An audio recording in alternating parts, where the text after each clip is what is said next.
Indies' third cricket test match at Mount Magnoy, and on day 2 close of play, West Indies, in reply to New Zealand's first innings score of 575 for 8 declared, were 110 without loss, which means they trailed by 465 runs, with opening batsman Brendan King batting on 55 along with his partner John Campbell on 45. Earlier, New Zealand declared their first inning at 575 for the loss of 8 wickets. Yes, a substantial opening wicket partnership, a record first wicket partnership in the World Test Championship history, which is 323 runs between Tom Latham and Devon Conway. Devon Conway was the highest scorer, scoring 227 of 367 balls, hitting 31 fours with a strike rate of 63, and he was very well supported by his captain Tom Latham, who scored his 12th century in Test cricket, scoring 137 of 246 balls, hitting 15 fours and 1 6. And then Rachin Ravindra remained unbeaten on 72, and he was well supported by Glenn Phillips, who made 29 of 49 balls, and 30 extras were also in their total. In fact, 30 were scored by Ijaz Patel, who remained unbeaten, hitting 3 fours and 2 sixes, as New Zealand batted for 155 overs, scoring their run at 3.70 runs per over, scoring 575 for the loss of 8 wickets. The first wicket fell at 323, the second at 350, and the third at 419. Then the fourth wicket fell at 432, the fifth at 455, sixth at 461, the seventh at 522, and the eighth at 536 runs. Yes, the bowling performance for West Indies: Cameroon, 19 overs, 3 maidens, 63 runs and 1 wicket with economy of 3.31. Jayden Seals, 33 overs, 4 maidens. Exactly, he conceded 100 runs and capturing 2 wickets with economy of 3.03. Justin Greaves, 29 overs, 4 maidens, 154 runs and 2 wickets.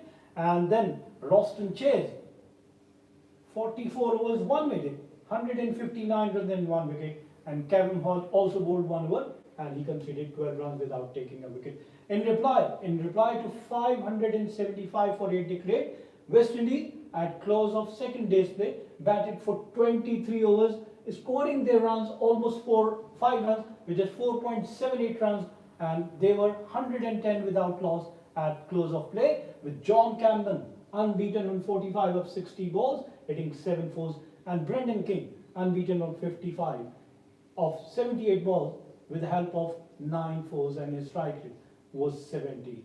So they were 110 and they trailed by 465 runs. Now the New Zealand bowling attack: Jacob Duffy, 9 overs, 37 runs and no wicket with economy of 4.11, and Zach Fox, 6 overs, 39 runs with no wicket and 6.50 was his economy.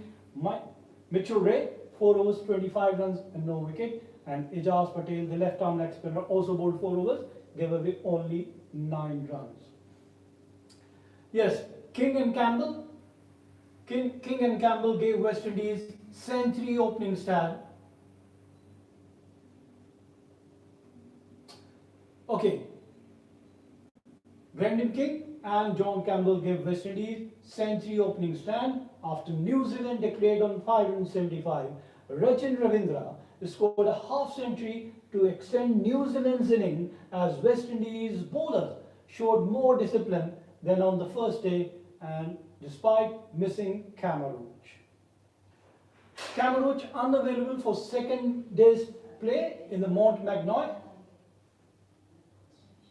The fast bowler left the field on Thursday clutching his hamstring. In addition to that loss, Shai Hope has fallen ill as well.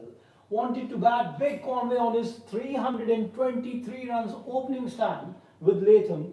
The opener says it was a collective decision to bat first on a green pitch.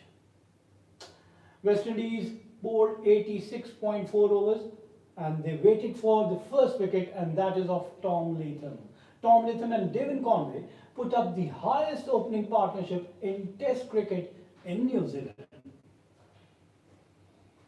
Okay, the summary once again. Yes, New Zealand in the first inning scored 575 for the loss of 8 wickets, and they declared the first inning, and in reply, at close of second day's play, West Indies were 110 without loss. The opening batsman Brendan King with 55 and John Campbell with 45 were the two not-out batsmen. They trailed by 465 runs. Yes, wishing both the team best of luck for the remainder of this series as New Zealand are leading the three-match series 1-0. On this note, we come to the end of our show. Till the next program.